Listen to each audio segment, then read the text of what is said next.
আমি মুহাম্মদ এবং আমার পূর্বে যত নবী ও রাসূল আল্লাহ পাঠিয়েছিলেন, আমার এবং তাদের মধ্যে দৃষ্টান্ত হলো এমন একজন ব্যক্তির মতো, কামাসালি রাজুলিন বানা বাইতান, এমন একজন ব্যক্তির মতো যে ব্যক্তি একটা ঘর নির্মাণ করেছে, একটা ঘর, একটা প্রাসাদ, একটা অট্টালিকা নির্মাণ করেছে, অনেক সুন্দর ডিজাইনে বাড়িটা তৈরি করেছে। ফাহসানাহু ওয়া আজমালাহু, বাড়িটা অত্যন্ত চমৎকার ডিজাইনে সুন্দর করে তৈরি করেছে। বাড়ির ব্যালকনিও সুন্দর, বাড়ির সিঁড়িগুলিও সুন্দর, বাড়ির কানিশগুলিও সুন্দর, বাড়ির ভিতরের ডেকোরগুলিও সুন্দর, বাড়ির বেডরুমগুলিও সুন্দর, কিচেনগুলিও সুন্দর, গোসলখানাও সুন্দর, সব কিছু সুন্দর, এত সুন্দর। ফাহসানাহু ওয়া আজমালাহু, আল্লাহর নবী বলেন বড় চমৎকার ডিজাইনে বাড়িটা তৈরি করা হয়েছে, অনেক সুন্দর ডিজাইনে লোকটা বাড়ি তৈরি করেছে।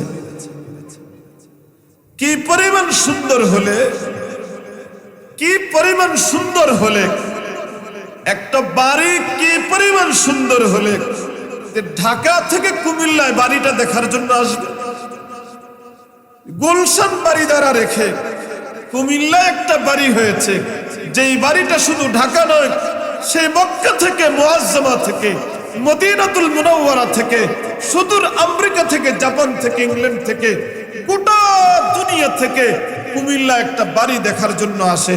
তো এই বাড়িটা কেমন সুন্দর হওয়া লাগবে, এমন একটা বাড়ির উদাহরণ দিয়েছে আল্লাহ রাসূল। বলেন ফাহসানাহু ওয়া আজমালাহু ইল্লা মাওদিআ লাবিরাতিন মিন যাবিয়াতিন ফাজআলান নাসু ইয়াতুফুনা বিহি ওয়া ইয়াজাবুনা লাহু। এত চমৎকার, এত সুন্দর ডিজাইনে বাড়িটা তৈরি করা হয়েছে। সারা দুনিয়ার মানুষ, দুনিয়ার আদ্য প্রান্ত থেকে, দুনিয়ার কোনায় কোনা থেকে, দুনিয়ার এক এক প্রান্ত থেকে এই বাড়িটা দেখার জন্য মানুষ ছুটে আসে। ফাজআলান নাসু ইয়াতুফুনা বিহি, পুরা বাড়িটা মানুষ ঘুরে ঘুরে দেখে। মানে বাড়িটা একটা পর্যটন কেন্দ্রে রূপান্তরিত হয়েছে। এত সুন্দর বাড়ি, এত চমৎকার, এত আধুনিক ডিজাইনে তৈরি করা বাড়িটা, এত সুন্দর বাড়ি, সারা দুনিয়ার মানুষ এই বাড়িটা দেখার জন্য আসে। ফাজআলান নাসু ইয়াতুফুনা বিহি ওয়া ইয়াজাবুনা লাহু, এবং বাড়িটা দেখে প্রত্যেকটা দর্শনার্থী, যে লোকটা এই বাড়িটা দেখে দেখে দেখে একটা মন্তব্য করে। ওয়া ইয়াজাবুনা লাহু, প্রত্যেকে বাড়িটা দেখে মুগ্ধ হয়, আশ্চর্যান্বিত হয়। প্রত্যেকে বাড়িটা দেখে বড় মুগ্ধ হয়, আশ্চর্যান্বিত হয়। মনে মনে বলে এত সুন্দর ডিজাইনে কিভাবে তৈরি করলো। বাড়ির যেদিকে তাকায় চোখটা আটকে যায়, বাড়ির ছাদের দিকে তাকায় চোখটা সেখানে আটকে যায়, বারান্দার দিকে তাকায় চোখটা সেখানে আটকে যায়, সিঁড়ির ডিজাইনের দিকে তাকায় সেখানে চোখ আটকে যায়, ওই বাথরুমের দিকে তাকায় সেখানেও চোখটা আটকে যায়, কিচেনের দিকে যায় সেখানেও চোখটা ফিরাইতে পারে না। এত সুন্দর বাড়ি, এত চমৎকার ডিজাইনে তৈরি করা বাড়ি। আল্লাহ রাসূল বলেন সারা দুনিয়ার মানুষ ঘুরে ঘুরে বাড়িটা দেখে এবং আশ্চর্য বোধ করে, আশ্চর্যান্বিত হয়। এই বাড়িটা দেখে তারা সকলেই মুগ্ধ হয়। সমস্ত দর্শনার্থী বাড়িটা দেখার পরে অত্যন্ত আনন্দিত হয়। আনন্দিত হওয়ার পরে আফসোসের সাথে আবার একটা মন্তব্য করে যায়। এখান থেকে একটা মন্তব্য করে, যেই বাড়িটা দেখে প্রত্যেকেই বলে, হায় বাড়িটা এত সুন্দর, এত সুন্দর ডিজাইনে তৈরি করা বাড়ি, যদি এই বাড়ির মধ্যে ওই যে দেয়ালের মধ্যে একটা ইটের জায়গা দেখা যায়, খালি দেখা যায়, এই ইটের জায়গা পরিমাণ এটা যদি খালি না থাকতো, তাহলে এই বাড়ির মধ্যে আর কোনো ত্রুটি থাকতো না। ইল্লা মাওদিআ লাবিরাতিন মিন যাবিয়াতিন, আল্লাহ রাসূল বলেন বাড়িটা বড় চমৎকার করে তৈরি করেছে, কিন্তু বাড়ির পুরা সব কিছু সুন্দর, সব কিছু সুন্দর করে তৈরি করা হয়েছে, কিন্তু বাড়িরও একটা কোণার মধ্যে ওই দেয়ালের মধ্যে একটা ইটের জায়গা খালি দেখা যায়। ওই ইটের জায়গাটুকু যদি খালি না থাকতো তাহলে এই বাড়ির মধ্যে আর কোনো ত্রুটি থাকতো না। প্রত্যেকটা দর্শনার্থী এই মন্তব্য করে, এত সুন্দর বাড়ি, এত সুন্দর বাড়ি, এত চমৎকার ডিজাইনে তৈরি করা বাড়ি কিভাবে করলো, এত সুন্দর ডিজাইনে তৈরি কিভাবে করলো। প্রত্যেকেই সর্বশেষ বলে, হ্যাঁ যদি ওই যে একটা ইটের জায়গা দেখা যায়, ওই জায়গাটা যদি খালি না থাকতো তাহলে এই ভবনের মধ্যে আর কোনো ত্রুটি থাকতো না। এবার আল্লাহ রাসূল বলেন, আনা তিলকাল লাবিনা, আনা তিলকাল লাবিনা, আনা খাতামুন নবিয়্যিন, লা নবিয়্যা বাদি। এবার আল্লাহ রাসূল বলেন, ওই যে বাড়িটার দৃষ্টান্ত আমি দিলাম, এটা সাধারণ দুনিয়ার কোনো বাড়ি না, সাধারণ দুনিয়ার কোনো বাড়ি না, গুলশান ধানমন্ডি আমেরিকার কোনো বাড়ি না, দুনিয়ার কোনো প্রাসাদ না, মক্কা মদিনার কোনো বাড়ি না। এটা হলো আল্লাহ রাব্বুল আলামিন নবুয়ত ও রিসালাতের যে ইমারতটা তৈরি করেছেন, এটা হলো নবুয়ত ও রিসালাতের এই ভবন। আদম আলাইহিস সালাম থেকে নিয়ে ঈসা আলাইহিস সালাম পর্যন্ত সমস্ত নবীর আদর্শ বড় সুন্দর। এই ভবনের যত সদস্য আছেন, ইমারত নবুয়ত ও রিসালাতের এই ভবনের মধ্যে যারাই আছেন, প্রত্যেকের আদর্শ বড় সুন্দর। ওই আদম আলাইহিস সালামের আদর্শ বড় সুন্দর, নূহ আলাইহিস সালামের আখলাক বড় চমৎকার, ঈসা আলাইহিস সালামের আদর্শ আখলাক বড় সুন্দর, মুসা আলাইহিস সালামের আদর্শ বড় সুন্দর। সমস্ত নবীদের আদর্শ বড় চমৎকার। সারা দুনিয়ার মানুষ নবীদের আদর্শ দেখে দেখে মুগ্ধ হয়। قال رسول الله صلى الله عليه وسلم من صلى علي صلاة واحدة صلى الله عليه عشرا। আল্লাহর রাসূল সাল্লাল্লাহু আলাইহি ওয়াসাল্লাম বলেন, যে ব্যক্তি আমার উপর একবার দুরূদ শরীফ পাঠ করবে, আল্লাহ রাব্বুল আলামিন তার উপর 10টি রহমত নাজিল করে। একবার দুরূদ শরীফ পড়লে শুধু 10টি রহমত না, আল্লাহ রাসূল বলেন, যে ব্যক্তি আমার উপর একবার দুরূদ শরীফ পাঠ করবে, আল্লাহ রাব্বুল আলামিন তার উপরে সরাসরি 10টি রহমত নাজিল করেন। তার জীবনের 10টা গুনাহ আল্লাহ তাআলা মাফ করে দেন। 3 নম্বরে আল্লাহ রাব্বুল আলামিন জান্নাতে তার দরজাত 10 গুণ বৃদ্ধি করে দেন। দুরূদ শরীফের এত ফজিলত, আল্লাহর রাসূল বলেন, কঠিন কিয়ামতের দিন, ভয়াবহ বিভীষিকাময় কঠিন কিয়ামতের দিন, আমার কোন উম্মত যদি আমার নৈকট্য লাভ করতে চায়, আমার সান্নিধ্যে যদি কেউ থাকতে চায়, আমার কাছাকাছি যদি কেউ থাকতে চায়, আল্লাহ রাসূল আমল শিখায়া দিয়ে গেছেন। আল্লাহ রাসূলুল্লাহ সাল্লাল্লাহু আলাইহি ওয়াসাল্লাম, মান আকসারা আলাইয়া সালাতান আকরাবু মিন্নি মান আকসারা আলাইয়া সালাতান। কিয়ামতের কঠিন ময়দানে সমস্ত মানুষের মধ্যে আমার ওই উম্মত আমার সবচেয়ে নিকটবর্তী হবে, আমার সবচেয়ে কাছাকাছি থাকবে।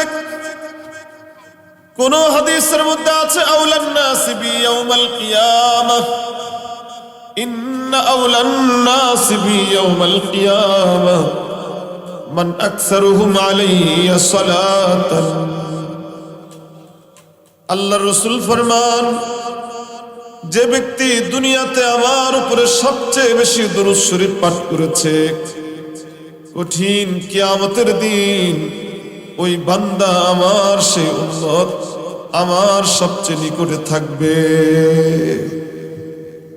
কিয়ামতের দিন আমি যদি আল্লাহর রসুলের নৈকট্য পেয়ে যাই, আল্লাহর রসুলের নিকটে যদি আমার থাকার সৌভাগ্য হয়েই যায়, আমার তো আর জান্নাতেরও দরকার নাই। আল্লাহর রসুলের নৈকট্য যদি কেউ পেয়ে যায়, তাহলে তার ঠিকানা কোথায় হবে বলেন? জান্নাত ছাড়া বিকল্প কোনো রাস্তা আছে?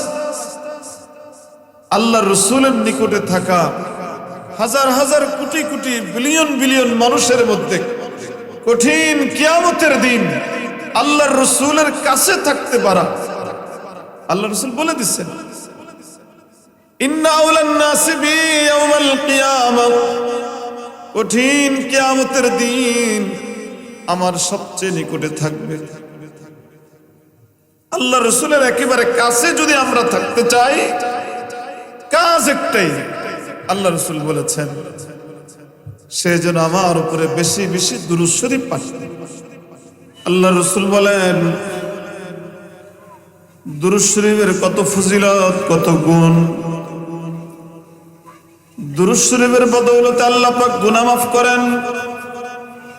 একবার দুরূদ পড়লে আল্লাহ পাক 10টি রহমত নাজিল করেন, 10টা গুনাহ মাফ করেন, জান্নাতের মধ্যে 10টি দরজাত বুলন্দ করেন। দুরূদ শরীফের বদৌলতে আল্লাহর রসুলের নৈকট্য লাভ করা যাবে কিয়ামতের দিন। আরেক হাদিসের মধ্যে আল্লাহ রসুল বলেন, আল্লাহর পক্ষ থেকে একদল ফেরেশতা জমিনের মধ্যে বিচরণ করে, ইন্না লিল্লাহি মালাইকাতান সাইয়াহিনা ফিল আরদি। আল্লাহর রসুল বলেন, আমার পক্ষ থেকে, আল্লাহর পক্ষ থেকে একদল ফেরেশতা আল্লাহ পাক রব্বুল আলামিন একদল ফেরেশতা নিযুক্ত করে রেখেছেন, যারা জমিনের মধ্যে বিচরণ করে বেড়ায়। আল্লাহ রসুল বলেন, দুনিয়ার যেই প্রান্তে, যেই গ্রামে, যেই শহরে যে লোকটা আমার নামে দুরূদ শরীফ পাঠ করে, তার নাম এবং তার বাবার নাম সহ যতবার দুরূদ শরীফ পাঠ করে, ততবার আমার সামনে তার নাম সহ দুরূদের হাদিয়া পৌঁছায় দেয়। নবীজির কাছে এখন দুরূদ শরীফ পাঠ করব, এখন দুরূদ শরীফ পাঠ করেছি, আমার নাম, আমার বাবার নাম সহ, গ্রামের নাম সহ নবীজির রওজা আতহারে সাথে সাথে পৌঁছায় দেওয়ার জন্য একদল ফেরেশতা নিযুক্ত করা হয়েছে। সেই দুরূদ শরীফ আমরা পড়তে চাই না। দুরূদ শরীফের বদৌলতে আল্লাহর রসুলের সবচেয়ে কাছাকাছি হওয়ার সুবর্ণ সুযোগ রয়েছে। এই জন্য যে যত বেশি পারি দুরূদ শরীফ যে যত বেশি পড়বে, নবীজির সাথে তার তত বেশি সম্পর্ক হবে। দুরূদ শরীফ দুনিয়াতে বেশি বেশি পড়ব। আল্লাহর ওয়ালিদের তাজরিবা, ওলামায়ে কেরাম বলেন, যে যত বেশি দুরূদ শরীফ পড়বে, কেউ যদি বেশির থেকে বেশি দুরূদ শরীফ পাঠ করে, আল্লাহ পাক তার মৃত্যুর আগে জীবনে একবার হলো নবীজিকে তাকে স্বপ্নে দেখার সুযোগ করে দেওয়া হবে। এই সৌভাগ্য তার নসিব হবে যদি দুরূদ শরীফ বেশি বেশি আমরা পড়তে পারি। এই জন্য দুরূদ শরীফ আমরা ওয়াজ মাহফিলে দুরূদ শরীফ টান টুন দিয়ে না পড়লে আমাদের পড়তে মজা লাগে না। এই হলো একটা আমাদের বড় সমস্যা। নামাজের মধ্যে যে দুরূদ শরীফটা আমরা পড়ে থাকি, এটা হলো সবচেয়ে দামি দুরূদ, কারণ নামাজ সবচেয়ে দামি ইবাদত। আফদালুল ইবাদাতি আস-সালাত, নামাজ ইবাদতের মধ্যে সর্বশ্রেষ্ঠ ইবাদত। এই জন্য নামাজের যে কোনো আমল সমস্ত আমলের মধ্যে শ্রেষ্ঠত্ব বেশি অর্জন করে।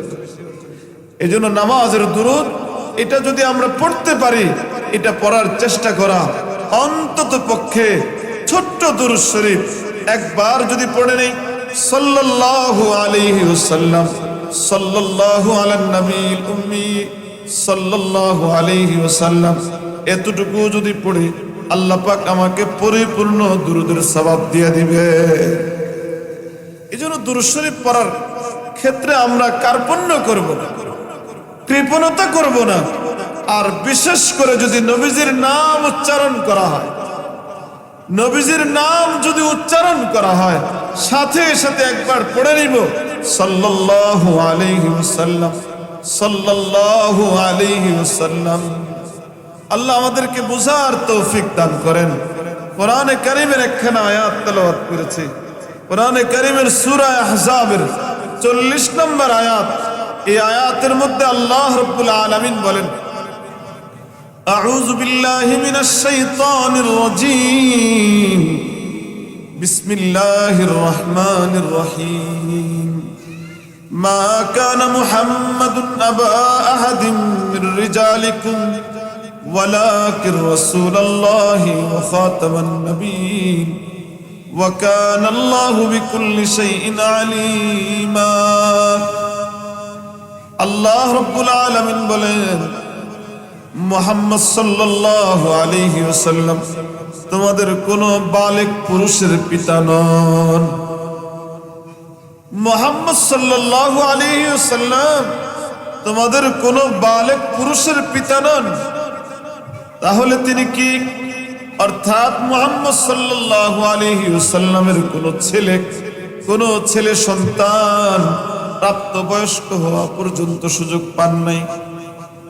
আল্লাহ পাক প্রাপ্তবয়স্ক হওয়ার আগেই মুহাম্মদ সাল্লাল্লাহু আলাইহি ওয়াসাল্লামের যত ছেলে ছিল, ছেলে সন্তান আল্লাহ যা দান করেছিলেন, কাসেম, তাহের, তয়্যিব যারা ছিলেন রাদিয়াল্লাহু তাআলা আনহুম আজমাইন, তাদেরকে আল্লাহ পাক প্রাপ্তবয়স্ক হওয়ার আগে দুনিয়া থেকে নিয়ে গেছেন।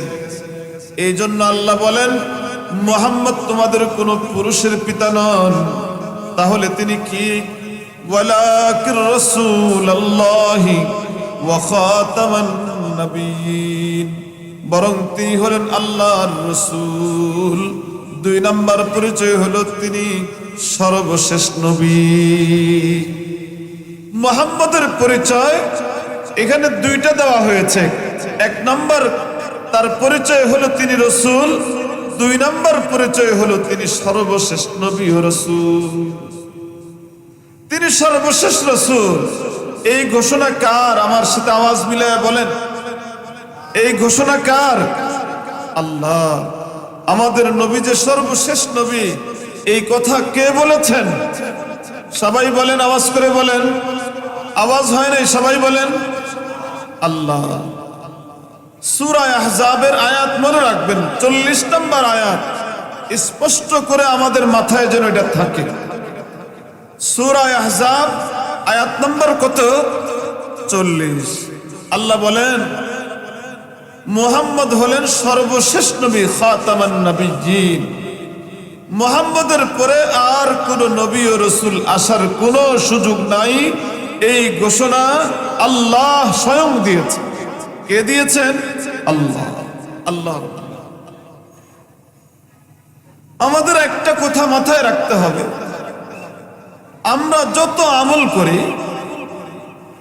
আমাদের দাড়ি, টুপি, আমাদের নামাজ, রোজা, আমাদের হজ, যাকাত ইত্যাদি যত ইবাদত বন্দেগী আছে, এই সমস্ত ইবাদত বন্দেগী একটা জিনিসের উপরে নির্ভর করে, একটা জিনিসের উপরে নির্ভর করে, সেটা হলো ঈমান। ঈমানের সাথে যদি কেউ নেক আমল করে, তাহলেই তার নেক আমলের দাম আছে। আর ঈমানের সাথে যদি নেক আমল না হয়, নেক আমল আছে, ভালো আমল আছে, আমলে সালেহ আছে, কিন্তু ঈমান নাই, তাহলে তার এই আমলেরও কোনো দাম আল্লাহর কাছে নেই। কোরআনে কারীমে আছে, আল্লাহ বলেন, মান আমিলা সালিহাম মিন যাকারিন আও উনসা ওয়া হুয়া মুমিন, মান আমিলা সালিহাম মিন যাকারিন আও উনসা ওয়া হুয়া মুমিন, ওয়া হুয়া মুমিন। আল্লাহ বলেন, আমার বান্দা বান্দির মধ্য থেকে, আমার বান্দা এবং বান্দির মধ্য থেকে, পুরুষ এবং নারী, তাদের মধ্য থেকে যারা আমলে সালেহ করে, আমলে সালেহ করে, মান আমিলা সালিহাম মিন যাকারিন আও উনসা নারী ও পুরুষ আমার বান্দা এবং বান্দীদের মধ্য থেকে যারা আমলে সালেহ করে, আমলে সালেহ করে কোন অবস্থায়?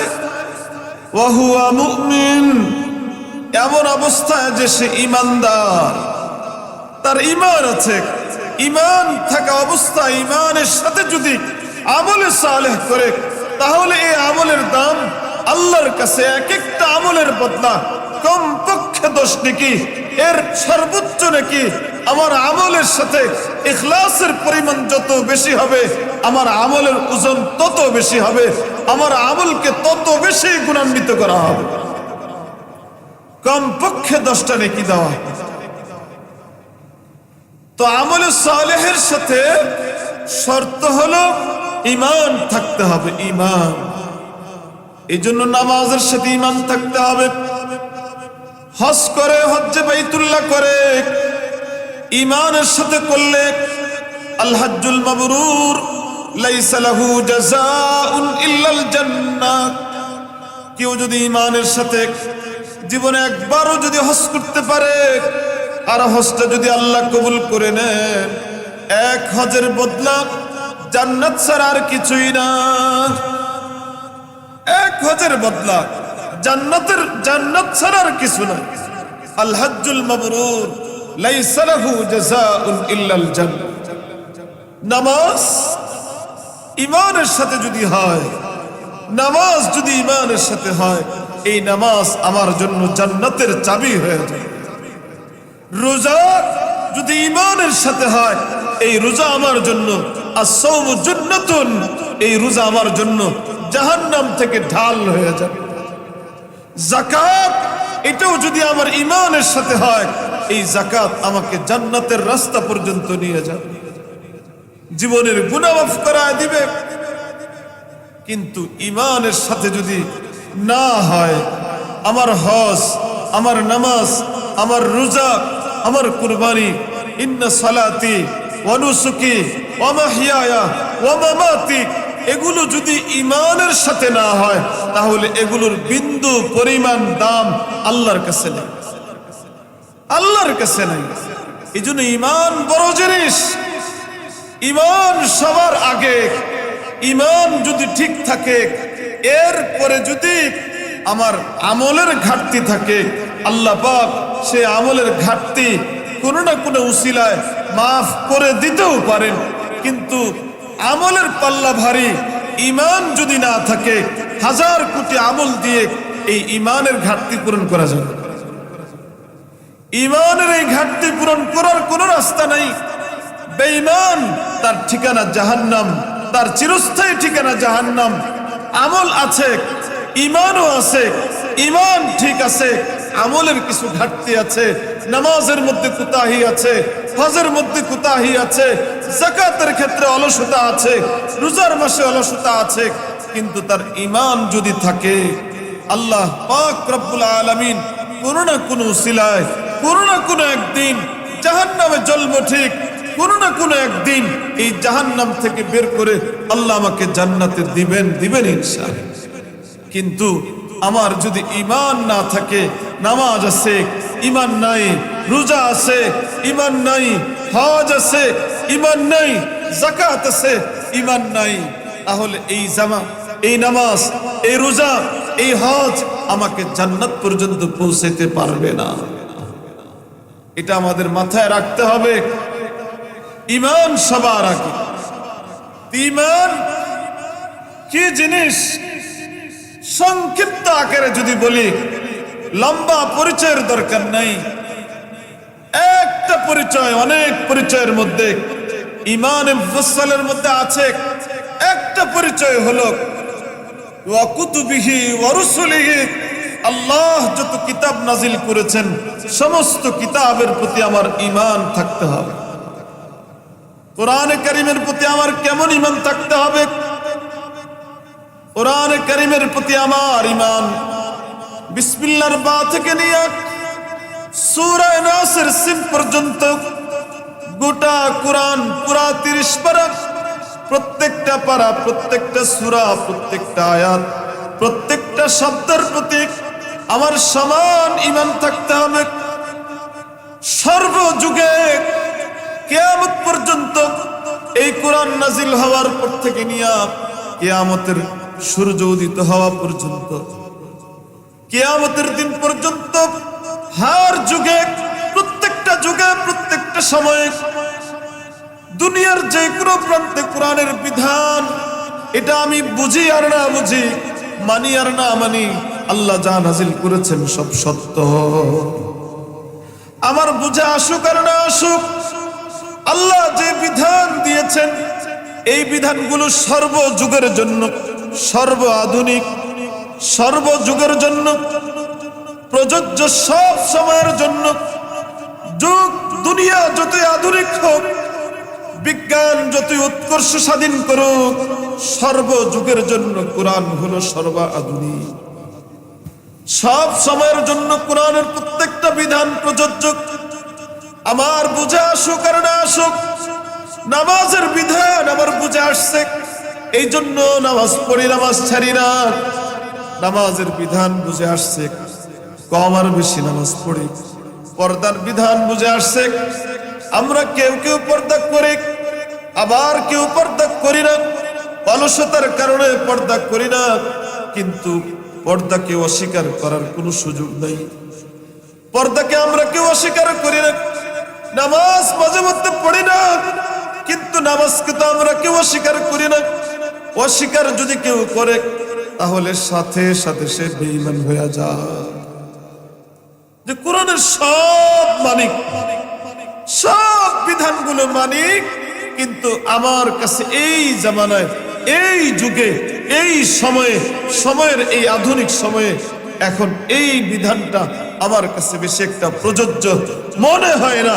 এই কথাটুকু বলতে দেরি, সাথে সাথে সে বেঈমান হওয়ার জন্য যথেষ্ট, সাথে সাথে সে বেঈমান হয়ে যাবে। কোরআনে কারিমের একটা বিধান আল্লাহ নিজে স্পষ্ট জানিয়েছেন। সূরা আহজাবের 40 নম্বর আয়াত, আল্লাহ বলেন, মা কানা মুহাম্মাদুন আবা আহাদিন মির রিজালিকুম ওয়ালাকির রাসূলুল্লাহি ওয়া খাতামান নবিয়্যিন। আল্লাহ বলেন, মুহাম্মদ কোন বালেগ পুরুষের পিতা নন, বরং তিনি একজন রাসূল, ওয়া খাতামান নবিয়্যিন, এবং তিনি সর্বশেষ নবী। তিনি রাসূল এবং তিনি সর্বশেষ রাসূল। এটা কোরআনে কারীমের আয়াত, এটা আমার আপনার বানানো কোনো কথা নয়, এটা আলেম ওলামাদের বানানো কোনো বিধান নয়, আমাদের কোনো বানানো কোনো দাবি নয়, আমাদের পক্ষ থেকে দাবি করা কোনো বিষয় নয়, বরং আল্লাহ জানিয়েছেন মুহাম্মদ হলেন সর্বশেষ নবী। কে ঘোষণা দিয়েছেন? সবাই বলেন, কার ঘোষণা? আল্লাহ বলেছেন। এই জন্য বিধান হলো একজন মানুষ মুমিন হওয়ার জন্য গোটা কোরআনের প্রতি আমার সমান ঈমান থাকতে হবে, কিন্তু বেঈমান হওয়ার জন্য, বেঈমান হওয়ার জন্য, বেঈমান হওয়ার জন্য, কাফের আর মুরতাদ হওয়ার জন্য গোটা কোরআনকে অস্বীকার করা শর্ত নয় যে আমি পুরা কোরআনকে মানি না, অথবা কোরআন শরীফের একটা পারা আমি মানি না, অথবা কোরআনে কারীমের একটা সূরা আমি মানি না। এত লম্বা সূরা অস্বীকার করাও শর্ত নয়, সূরাতুল কাউসার অস্বীকার করাও শর্ত নয়। বেঈমান আর কাফের মুরতাদ হওয়ার জন্য কোরআনে কারীমের একটা শব্দকেও যদি কেউ অস্বীকার করে, কোরআনে কারীমের একটা শব্দকেও যদি কেউ অস্বীকার করে, বেঈমান হওয়ার জন্য কোরআনে কারীমের একটা শব্দকে অস্বীকার করাই তার জন্য যথেষ্ট। একটা আয়াত না, একটা শব্দকেও যদি কেউ অস্বীকার করে, তাহলে সে সাথে সাথে কি হয়ে যায়? বলে না সবাই, কি হয়ে যায়? কাফের হয়ে যায়, মুরতাদ হয়ে যায়। নতুন করে ঈমান আনা ছাড়া তার মুমিন দাবি করার কোনো সুযোগ নাই। এমন মানুষের সাথে যদি কোনো মুসলিম মা বোনের বিবাহ হয়ে থাকে, ওই বোনের বিবাহ তালাক হয়ে যাবে, বিচ্ছিন্ন হয়ে যাবে। এই ঘরে যদি ঈমান আনা ব্যতীত যদি কোনো সংসার যাপন করতে থাকে, এই ঘরের মধ্যে যত সন্তান হবে একটাও ভালো সন্তান হবে না, কারণ তার বিবাহ বিচ্ছিন্ন হয়ে গেছে। বিবাহ বহির্ভূত সন্তানের কঠিন মাসআলা আমরা বুঝি না, বুঝেও না বুঝার ভান করে থাকি, আর বুঝারও অনেকে চেষ্টাও করি না। কোরআনে কারীমের স্পষ্ট ঘোষণা আমার আপনার নবী, বিশ্ব নবী, আকায়ে নামদার তাজ তারে মদিনা, রাহমাতুল লিল আলামিন, বিশ্ব মানবতার মুক্তির দূত আমার আপনার নবী বিশ্ব নবী মুহাম্মদুর রাসূলুল্লাহ সাল্লাল্লাহু আলাইহি ওয়াসাল্লাম, আল্লাহ পাক তাকে রাসূল হিসেবে বানিয়েছেন এবং আল্লাহ নিজে ঘোষণা দিয়েছেন, মুহাম্মদের মাধ্যমে আমি নবুয়ত ও রিসালাতের দরজাকে বন্ধ ঘোষণা করে দিলাম।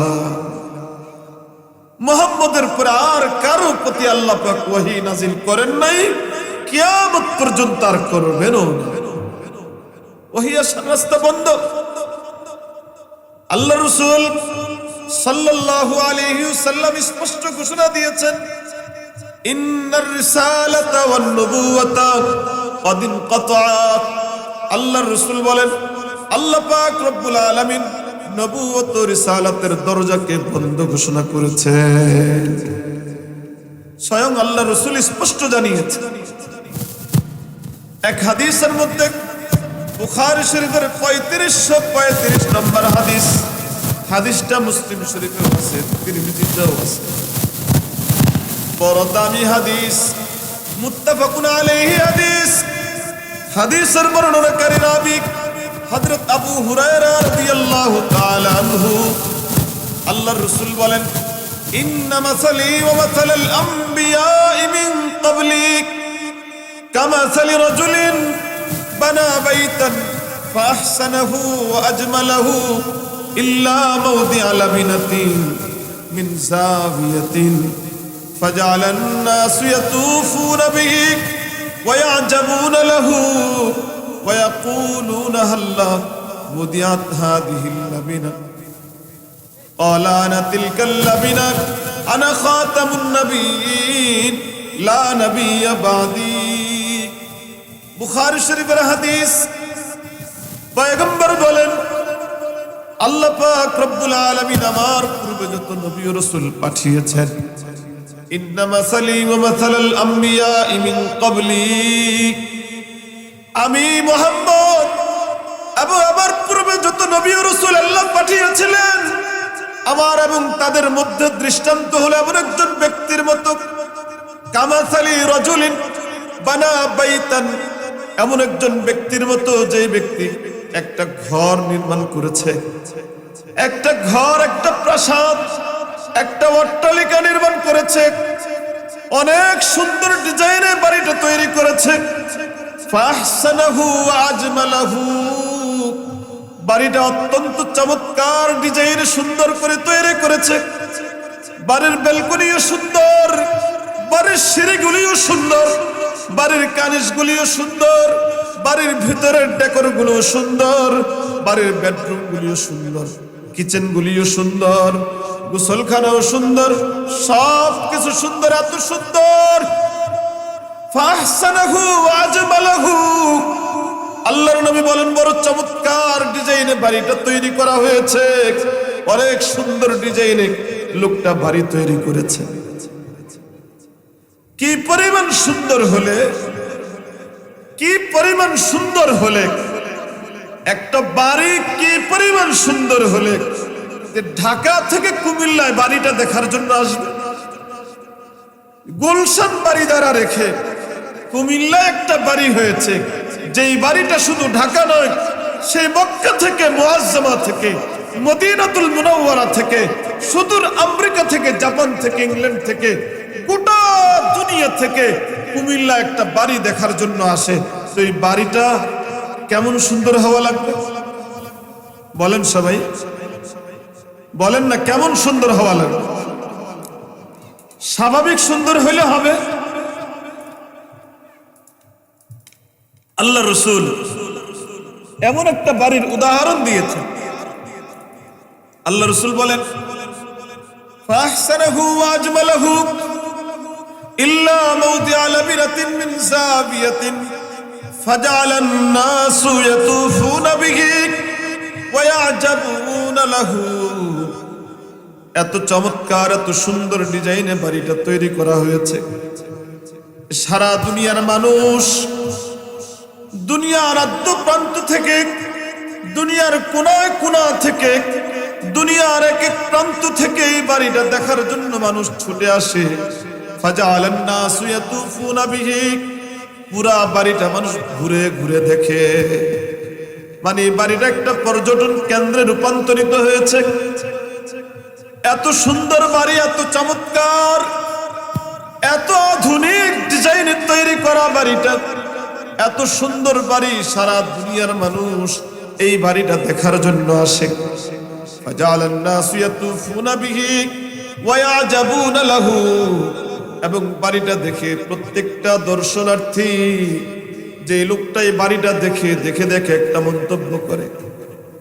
ওয়া ইয়াজাবুনা লাহু, প্রত্যেকে বাড়িটা দেখে মুগ্ধ হয়, আশ্চর্যান্বিত হয়। প্রত্যেকে বাড়িটা দেখে বড় মুগ্ধ হয়, আশ্চর্যান্বিত হয়। মনে মনে বলে এত সুন্দর ডিজাইনে কিভাবে তৈরি করলো। বাড়ির যেদিকে তাকায় চোখটা আটকে যায়, বাড়ির ছাদের দিকে তাকায় চোখটা সেখানে আটকে যায়, বারান্দার দিকে তাকায় চোখটা সেখানে আটকে যায়, সিঁড়ির ডিজাইনের দিকে তাকায় সেখানে চোখ আটকে যায়, ওই বাথরুমের দিকে তাকায় সেখানেও চোখটা আটকে যায়, কিচেনের দিকে যায় সেখানেও চোখটা ফিরাইতে পারে না। এত সুন্দর বাড়ি, এত চমৎকার ডিজাইনে তৈরি করা বাড়ি। আল্লাহ রাসূল বলেন সারা দুনিয়ার মানুষ ঘুরে ঘুরে বাড়িটা দেখে এবং আশ্চর্য বোধ করে, আশ্চর্যান্বিত হয়। এই বাড়িটা দেখে তারা সকলেই মুগ্ধ হয়। সমস্ত দর্শনার্থী বাড়িটা দেখার পরে অত্যন্ত আনন্দিত হয়। আনন্দিত হওয়ার পরে আফসোসের সাথে আবার একটা মন্তব্য করে যায়। এখান থেকে একটা মন্তব্য করে, যেই বাড়িটা দেখে প্রত্যেকেই বলে হায় বাড়িটা এত সুন্দর, এত সুন্দর ডিজাইনে তৈরি করা বাড়ি, যদি এই বাড়ির মধ্যে ওই যে দেয়ালের মধ্যে একটা ইটের জায়গা দেখা যায়, খালি দেখা যায়, এই ইটের জায়গা পরিমাণ এটা যদি খালি না থাকতো তাহলে এই বাড়ির মধ্যে আর কোনো ত্রুটি থাকতো না। ইল্লা মাওদিআ লাবিনাতিন মিন যাবিয়াতিন, আল্লাহ রাসূল বলেন বাড়িটা বড় চমৎকার করে তৈরি করেছে, কিন্তু বাড়ির পুরা সবকিছু সুন্দর, সবকিছু সুন্দর করে তৈরি করা হয়েছে, কিন্তু বাড়ির ওই একটা কোণার মধ্যে, ওই দেয়ালের মধ্যে একটা ইটের জায়গা খালি দেখা যায়। ওই ইটের জায়গাটুকু যদি খালি না থাকতো তাহলে এই বাড়ির মধ্যে আর কোনো ত্রুটি থাকতো না। প্রত্যেকটা দর্শনার্থী এই মন্তব্য করে এত সুন্দর বাড়ি, এত সুন্দর বাড়ি, এত চমৎকার ডিজাইনে তৈরি করা বাড়ি কিভাবে করলো, এত সুন্দর ডিজাইনে তৈরি কিভাবে করলো। প্রত্যেকেই সর্বশেষ বলে হ্যাঁ যদি ওই যে একটা ইটের জায়গা দেখা যায়, ওই জায়গাটা যদি খালি না থাকতো তাহলে এই ভবনের মধ্যে আর কোনো ত্রুটি থাকতো না। এবার আল্লাহ রাসূল বলেন আনা তিলকাল লাবিনা, আনা তিলকাল লাবিনা, আনা খাতামুন নবিয়্যিন লা নবিয়্যা বাদি। এবার আল্লাহ রাসূল বলেন ওই যে বাড়িটার দৃষ্টান্ত আমি দিলাম, এটা সাধারণ দুনিয়ার কোনো বাড়ি না, সাধারণ দুনিয়ার কোনো বাড়ি না, গুলশান ধানমন্ডি আমেরিকার কোনো বাড়ি না, দুনিয়ার কোনো প্রাসাদ না, মক্কা মদিনার কোনো বাড়ি না। এটা হলো আল্লাহ রাব্বুল আলামিন নবুয়ত রিসালাতের যে ইমারতটা তৈরি করেছেন, এটা হলো নবুয়ত রিসালাতের এই ভবন। আদম আলাইহিস সালাম থেকে নিয়ে ঈসা আলাইহিস সালাম পর্যন্ত সমস্ত নবীর আদর্শ বড় সুন্দর। এই ভবনের যত সদস্য আছেন, ইমারত নবুয়ত রিসালাতের এই ভবনের মধ্যে যারাই আছেন, প্রত্যেকের আদর্শ বড় সুন্দর।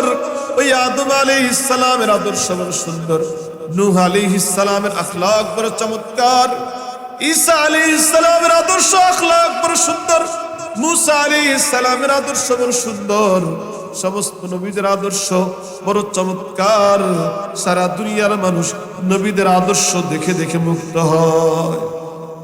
সারা দুনিয়ার মানুষ নবীদের আখলাকে মুগ্ধ হইয়া, নবীদের আখলাক চরিত্র দেখে দেখে বাপ দাদার ধর্ম ত্যাগ করে নবীর ধর্মে তারা দীক্ষিত হয়ে ইসলাম তারা কবুল করে, ইসলাম কবুল করে। সমস্ত নবীদের আখলাক বড় সুন্দর ছিল। ওই যে বাড়ির সবকিছু সুন্দর, এর মানে হলো সমস্ত নবীদের আখলাক বড় সুন্দর ছিল।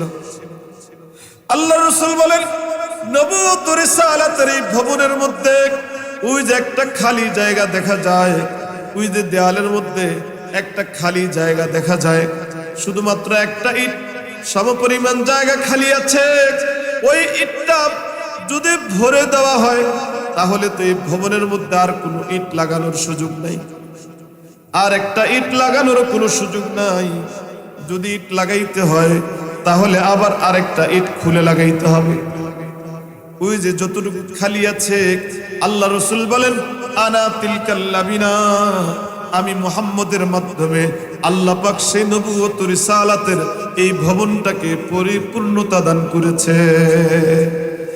আমার মাধ্যমে খালি জায়গা, ওই যে গ্যাপ যেটা দেখা গিয়েছিল, প্রত্যেকটা দর্শনার্থী বলতো, হায় এই ভবনের মধ্যে যদি খালি জায়গাটা না থাকতো তাহলে এই ভবনের আর কোনো অসম্পূর্ণতা থাকতো না, তাহলে এই ভবনের আর কোনো খুঁত থাকতো না, কোনো দোষ থাকতো না। এই ভবনের একটাই অসম্পূর্ণতা, একটাই দোষ হলো এই ভবনের মধ্যে ওই যে খালি জায়গাটুকু রয়ে গেছে।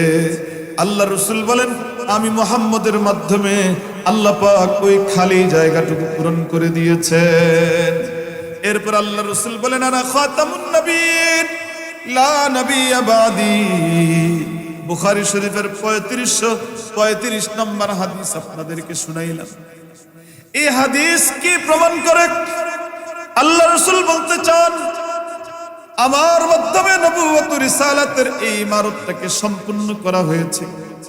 সুতরাং কিয়ামত পর্যন্ত নবুয়ত ও রিসালাতের এই ভবনের মধ্যে, নবুয়ত ও রিসালাতের এই দেয়ালের মধ্যে, নবুয়ত ও রিসালাতের এই সিংহাসনের মধ্যে কোনো মুসাইলামার বসার সুযোগ নাই, আসওয়াদ আনুসের বসার সুযোগ নাই, কোনো ভণ্ডর সুযোগ নাই, কোনো সলিমুদ্দের সুযোগ নাই, কোনো কলিমুদ্দের সুযোগ নাই, ওই ভণ্ড গোলাম আহমদ কাদিয়ানিরও বসার সুযোগ নাই।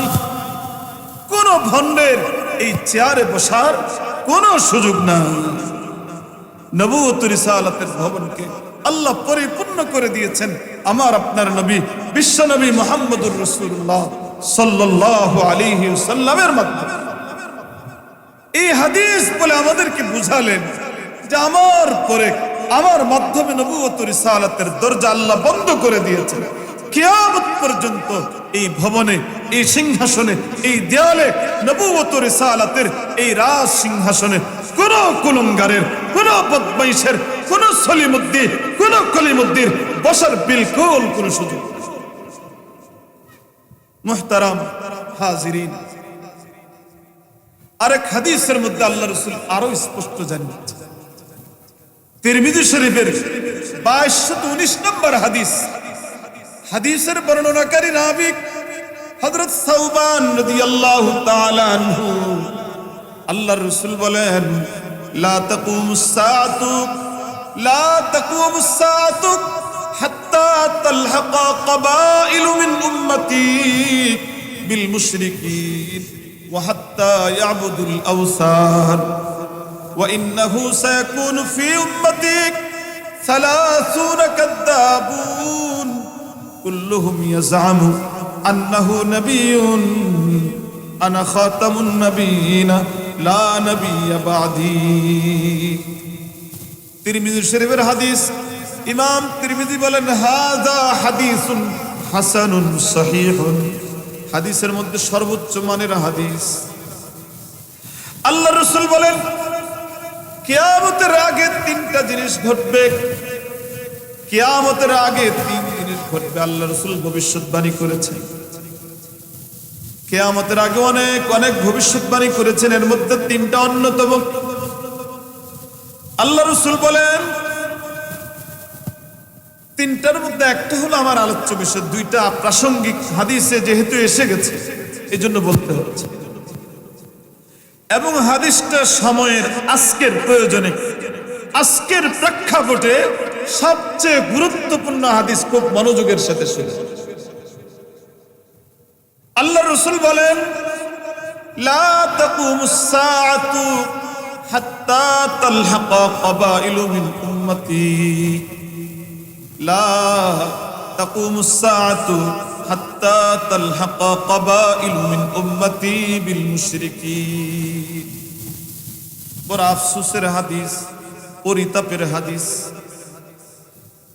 একটু সময়ের সাথে একটু নিজের একটু বিবেচনা করে দেখেন হাদিসটা কতটা সময় উপযুক্ত হাদিস। হাদিসের একটা অর্থে আধুনিক, হাদিসের একটা অর্থে হলো নতুন। এই জন্য যত পরে যাবেন হাদিসটা ততই মনে হবে আজকের প্রয়োজনে হাদিসটা আল্লাহ রাসূল মনে হয়ে বলেছে, একেবারে আমার সময়ের প্রয়োজনীয় হাদিস। আল্লাহ রাসূল বলেন কিয়ামত সংঘটিত হবে না, কিয়ামত কায়েম হবে না যতক্ষণ না আমার উম্মতের এক দল, আমার উম্মতের এক দল যতক্ষণ না মুশরিকদের সাথে মিলে যাবে। আমার উম্মতের একটা দল, আমার উম্মতের কিছু মানুষ যতক্ষণ পর্যন্ত মূর্তি পূজকদের সাথে মিলে না যাবে, মুশরিকদের সাথে মিলে না যাবে, তাদের সাথে একাত্মতা পোষণ না করবে, আমার উম্মতের একটা দল, আমার উম্মতের কিছু মানুষ যতক্ষণ পর্যন্ত মসজিদেও যাবে, পূজা মণ্ডপে যাবে না, ঈদগাহেও যাবে, পাশাপাশি যতক্ষণ না পূজা মণ্ডপে যাবে না ততক্ষণ পর্যন্ত কিয়ামত সংঘটিত হবে না। কার কথা এটা? কার কথা? তিরমিজি শরীফের হাদিস, তিরমিজি শরীফের হাদিস।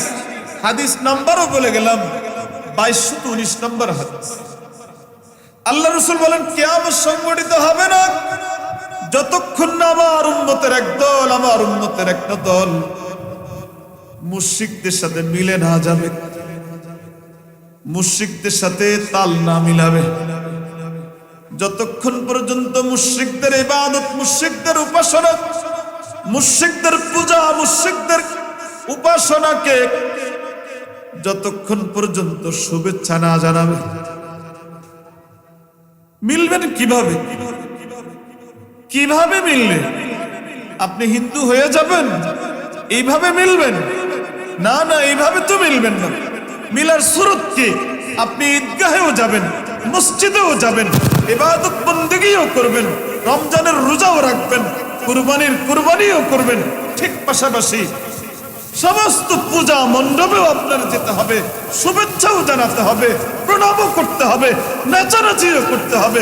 বড় আফসোস আর পরিতাপের বিষয়, শুধুমাত্র অন্য দল নয়, আজকে আমার মতো পাঞ্জাবি টুপি পরে দাড়ি রেখে ইসলামের নাম দিয়ে পূজা মণ্ডপে গিয়া শুধু দূর থেকে শুভেচ্ছা নয়, শুধু ইসলামী কোনো একটা বিশেষ দল নয়, অনেকগুলি ইসলামী দলের সদস্য, নেতৃস্থানীয় লোকেরা পূজা মণ্ডপে গিয়া শুভেচ্ছা জানিয়ে তাদের ঈমান নষ্ট করেছে। ঠিক কিনা বলেন? নিজের গায়ে লাগে? নিজের গায়ে লাগলেও তো বলতে হবে নাকি? আমার গায়ে লাগে তো, আমার পাঞ্জাবিতে লেগেছে তো, কি বলবো? হাদিস আমার কোনো বানানো কথা নয়, কিয়ামতের আলামত। লা তাকুমুস সাআতু হাত্তা তালহাকা কাবাইলু মিন উম্মতি বিল মুশরিকিন। এই জন্য বাবাজিরা, যুবকরা শোনো, আমার দেশে হিন্দুরা, এদেশে বৌদ্ধরা, নাসারা, সমস্ত ধর্মের লোকেরা স্বাধীনভাবে থাকবে, তাদের ধর্মীয় আচরণ বিধিতে আমরা কোনো বাধা নিষেধ করব না, বরং সহযোগিতা প্রয়োজন হলে রাষ্ট্রীয়ভাবে করা হবে।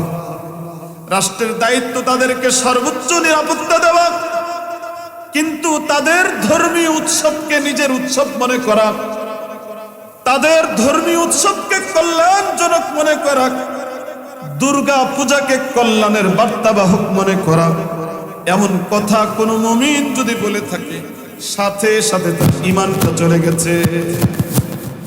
বেঈমান হওয়ার জন্য আর কোনো কথার দরকার নেই। এই জন্য আল্লাহ রাসূল বলেন, হাত্তা তালহাকা কাবাইলু মিন উম্মতি বিল মুশরিকিন। খুব সাবধানে আমরা পা ফেলতে হবে, খুব সাবধানে পা ফেলতে হবে,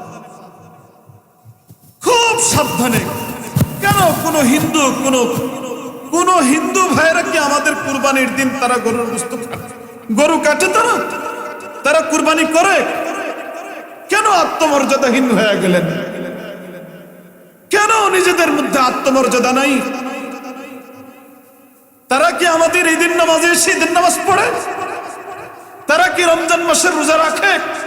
তারা কি জুমার দিন আপনার সাথে জুমায় যায়? কেন? কোন দরজার মুসলমান আপনি?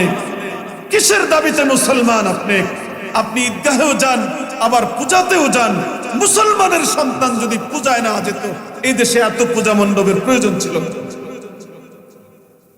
যেই পরিমাণ হিন্দু, এদের জন্য এত পূজা মণ্ডপের প্রয়োজন ছিল না। এত হিন্দু কোত্থেকে আসলো? বেশিরভাগ মুসলমানের সন্তান। তারা যদি হয় 10 জন, 90 জন মুসলমানের সন্তান গিয়া তাদের উৎসবগুলোকে ভারী করে দিচ্ছে। এই জন্য আল্লাহ রাসূল বলেন, কিয়ামতের আগে এমন একটা সময় আসবে, যেই সময়ে সকালবেলা মুমিন, বিকালে কাফের মানুষের খবরও থাকবে না। ইউমসি কাফিরান ওয়া ইউসবিহু ঈমানান। সকালে মুমিন, বিকালে কাফের, এটা তার সে টেরও পাবে না কোন সময় তার ঈমানটা চলে গেছে। দেখেন, শুধু এখানেই না, হাত্তা তালহাকা কাবাইলু মিন উম্মতি বিল মুশরিকিন, মুশরিকদের সাথে মিলে যাবে। আল্লাহ রাসূল এতটুকুই বলেন নাই, এরপরের অংশ হাত্তা ইয়াবুদুল আওসান। খুব সাবধানে পা ফেলতে হবে আমাদের। আজকে শুভেচ্ছা জানাচ্ছি, আজকে তাদের সাথে আনন্দ ভাগ করে নিচ্ছে, তাদের ধর্মীয় উৎসবে আমরাও মাতামাতি করছি। আল্লাহ রাসূল বলেন, আজকের এই যুব সমাজ, তাদেরকে যদি বারণ করা না হয়, তাদেরকে যদি নিষেধ করা না হয়, এক পর্যায়ে এই মুসলিম যুবকরা, এই মুসলমানের সন্তান, এই আব্দুর রহমান আব্দুল্লাহর ছেলে মেয়েরা এক সময় গিয়া তারাও মূর্তি পূজা শুরু করবে। আরে মূর্তি পূজা না করা পর্যন্ত কিয়ামত হবেও না, কিয়ামত হবে না, আল্লাহ রাসূল বলেছেন। এই জন্য কিয়ামতের আগে মুসলিম ছেলে মেয়েগুলো মূর্তি পূজা পর্যন্ত করবে। বলেন না নাউজুবিল্লাহ। আল্লাহ আমাদেরকে হেফাজত করে। এই দুইটা অংশ আমার আলোচ্য বিষয়ের অন্তর্ভুক্ত না, তারপরে এসে গেছে আমার আলোচনার বিষয় 3 নম্বর অংশ।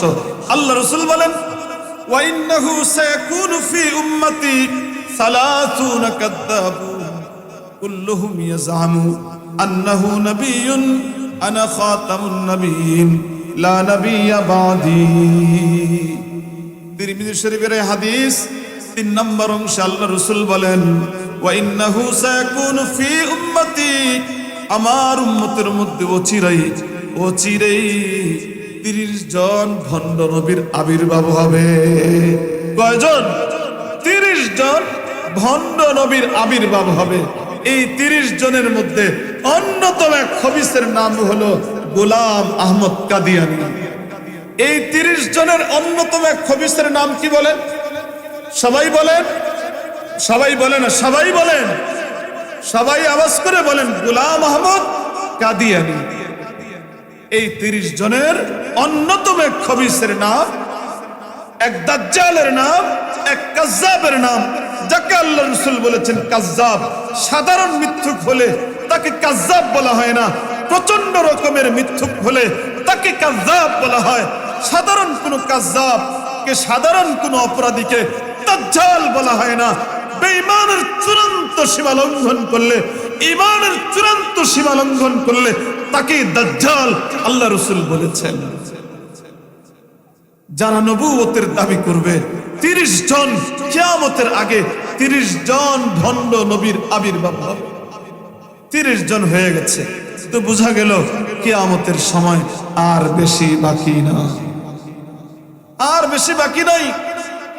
কিন্তু আমার আপনার করণীয় কি? আমার আপনার করণীয় হলো এই ভণ্ড গোলাম আহমদ কাদিয়ানী আল্লাহর রাসূলের ভবিষ্যৎবাণী অনুযায়ী সে কাজ্জাব, সে দাজ্জাল, সে নিজেকে নবী দাবি করেছে। শুধু এতটুকু না, গোলাম আহমদ কাদিয়ানী পাঞ্জাবের গুরুদাসপুর এলাকার কাদিয়ান নামক গ্রামে তার জন্ম।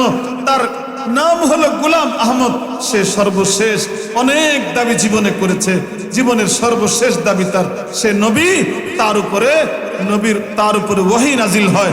শুধু এতটুকু না, সে এতটুকু বলেছে, তার নিজস্ব লেখা কিতাবের মধ্যে এসেছে, রুহানি খাজাইনের মধ্যে আছে, তারপরে তাজকিরার মধ্যেও লিখেছে যে শুধু আমি নবী নয়, বরং আমার এক নাম হলো মুহাম্মদ।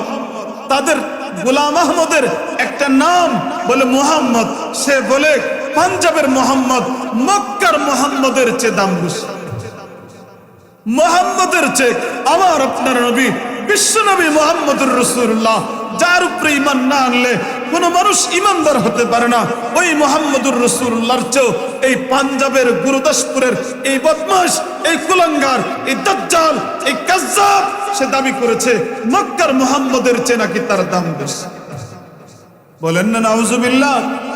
এমন কাদিয়ানীদের অনুসারী আপনার কুমিল্লাতেও আছে, আমার মুন্সিগঞ্জেও আছে, গোটা বাংলাদেশের 64 জেলাতে আছে। কিন্তু এই দেশে হিন্দুরা থাকে, খ্রিস্টানরা থাকে, ইহুদি থাকে, সব ধর্মের লোকেরা থাকে। কোন হিন্দুর বিরুদ্ধে এই দেশে কোনো হুজুররা আন্দোলন করে নাই যে এদের বিরুদ্ধে, এদেরকে দেশ থেকে বিতাড়িত করো, অথবা এদের বিরুদ্ধে কোনো আন্দোলন, কোন খ্রিস্টানদের বিরুদ্ধে আন্দোলন এই দেশের কোন উলামায়ে কেরাম এই পর্যন্ত ডাক দেন। ধর্মীয় কারণে তাদের সাথে আমাদেরকে কোনো আন্দোলন করতে হয় নাই। কিন্তু কাদিয়ানীদের বিরুদ্ধে শত বছর যাবত এই দেশের উলামায়ে কেরাম আন্দোলনের ডাক দিয়ে আসছে, আন্দোলন করে আসতেছেন। হযরত পীর সাহেব মধুপুর হাফিজাহুল্লাহ কিছুক্ষণ পরে আসবেন। 85-87 বয়সের লোক, 87 বছরের এই বয়োবৃদ্ধ সারা দেশ চষে বেড়াচ্ছেন, দুনিয়ার আদ্য প্রান্ত ঘুরে বেড়াচ্ছেন। কাদিয়ানীদেরকে রাষ্ট্রীয়ভাবে অমুসলিম ঘোষণার দাবিতে গ্রামে গঞ্জে, আজকেও বলেছি, প্রচন্ড অসুস্থ যে আব্বা সেখানে মাহফিল, পাশাপাশি আপনি গেলে খতমে নবুয়তের কাজ হবে। লোকেরা আগামী 15 নভেম্বরে আপনার ওয়াদায় প্রতিশ্রুতিবদ্ধ হয়ে আশা করি সরওয়ার্দী উদ্যানে তারা আসবে। কাদিয়ানীদেরকে রাষ্ট্রীয়ভাবে অমুসলিম ঘোষণার দাবিতে হযরত পীর সাহেব মধুপুরের নেতৃত্বে সারা দেশের সমস্ত মুরব্বী উলামায়ে কেরাম একটা ডাক দিয়েছেন। এই ডাকটা আপনারা শুনেছেন এই পর্যন্ত? আগামী 15 নভেম্বর সরওয়ার্দী উদ্যানে ইতিহাসের ঐতিহাসিক মহাসমাবেশ অনুষ্ঠিত হতে যাচ্ছে। সাধারণ কোনো অনুষ্ঠান না, কোনো সরকারকে ক্ষমতায় বসানো আর নামানোর জন্য না, কোনো দলকে ক্ষমতায় নামানোর জন্য নয়, বরং ওই দিনের সমাবেশ আমার আপনার নবী বিশ্বনবী মুহাম্মদুর রাসূলুল্লাহ জাতের হেফাজতের, সত্তার হেফাজতের, ইজ্জত হেফাজতের জন্য আমাদের উলামায়ে কেরাম ডাক দিয়েছেন। উলামায়ে কেরামের এই ডাকে আমরা লাব্বাইক উপস্থিত হওয়ার জন্য রাজি আছি আমরা ইনশাআল্লাহ। কে কে রাজি আছি ইনশাআল্লাহ? অনেক ডাক নিয়ে, অনেক দাবি নিয়ে আমরা ঢাকায় গিয়েছি। এবারে আমাদের ঢাকায় যাওয়ার উদ্দেশ্য হবে সরওয়ার্দী উদ্যানে আমরা যাব। আমার নবীর ইজ্জত হেফাজতের ডাক দিয়েছেন উলামায়ে কেরাম। এই দাবিতে একাত্মতা পোষণ না করলে ঈমান থাকবে না, ঈমান থাকবে না। যদি আমার নবী বিশ্ব নবী সর্বশ্রেষ্ঠ এবং সর্বশেষ আমার যদি ঈমান হয়ে থাকে, তাহলে এই দাবিতেই আমাদের উলামায়ে কেরাম দেখেছেন যে রাষ্ট্রীয়ভাবে তাদেরকে যদি অমুসলিম ঘোষণা না করা হয়, আস্তে আস্তে এই দেশে এক সময় মুসলিম সন্তানগুলো কাদিয়ানী হয়ে যাবে। মুসলমান আর কাদিয়ানীদের সাথে একাকার হয়ে আত্মীয়তার বন্ধনে আবদ্ধ হয়ে যাবে। কারণ কাদিয়ানীরা তাদের পরিচয় লেখে তারা মুসলমান, হিন্দুরা তাদের পরিচয় লেখে হিন্দু, খ্রিস্টানরা লেখে তার খ্রিস্টান। কিন্তু কাদিয়ানীরা জঘন্য দরজার, হিন্দুর চেয়ে, খ্রিস্টানের চেয়ে, ইহুদের চেয়ে শতগুণ কট্টর কাফের হওয়া সত্ত্বেও তারা তাদের নাম, তারা পরিচয় বহন করে মুসলমানের পরিচয়। এটাই হলো আমাদের সমস্যা। এটাই হলো তাদের জন্য এই দেশে থাকতে সমস্যা, আর নয় কোনো সমস্যা ছিল না। তারা তাদের ধর্মীয় পরিচয় বহন করে এই দেশে থাকুক। হিন্দুরা যেইভাবে থাকে, খ্রিস্টানরা যেইভাবে থাকে, কাদিয়ানীরাও এই দেশে তারা নিরাপদে থাকবে। তবে শর্ত, সংখ্যালঘু হিসাবে তাদের পরিচয়, ধর্মীয় পরিচয় থাকবে কাদিয়ানী ধর্ম। এই পরিচয় লেখে তারা থাকুক, আমাদের কোনো আপত্তি নেই। আল্লাহ আমাদেরকে বুঝবার তৌফিক দান করেন। আগামী 15 নভেম্বরের যে ডাক এসেছে, ইতিহাসের সবচেয়ে বড় ডাক, সবচেয়ে বড় মহাসমাবেশ ইনশাআল্লাহ ঢাকায় অনুষ্ঠিত হবে। দল মত নির্বিশেষে, কে ওয়াহাবি, কে সুন্নি, কে হানাফি, কে আহলে হাদিস, কে জামাত, কে জমিয়ত, কে ইসলামী আন্দোলন, কে খেলাফত মজলিস, কে বাংলাদেশ খেলাফত আন্দোলন, কোনো ভেদাভেদ নাই। আমার নবী, বিশ্ব নবী, রহমতুল লিল আলামিন, সুন্নিদের নবী, ওয়াহাবিদের নবী, আহলে হাদিসের নবী, শাফিঈদের নবী, মালিকিদের নবী, এক নবী যদি হয়ে থাকে, তাহলে আমাদের দল মত নির্বিশেষে 15 নভেম্বরের ডাকে আমরা যেতে রাজি আছি তো ইনশাআল্লাহ। আল্লাহ আমাদের সবাইকে কবুল করেন, আমিন।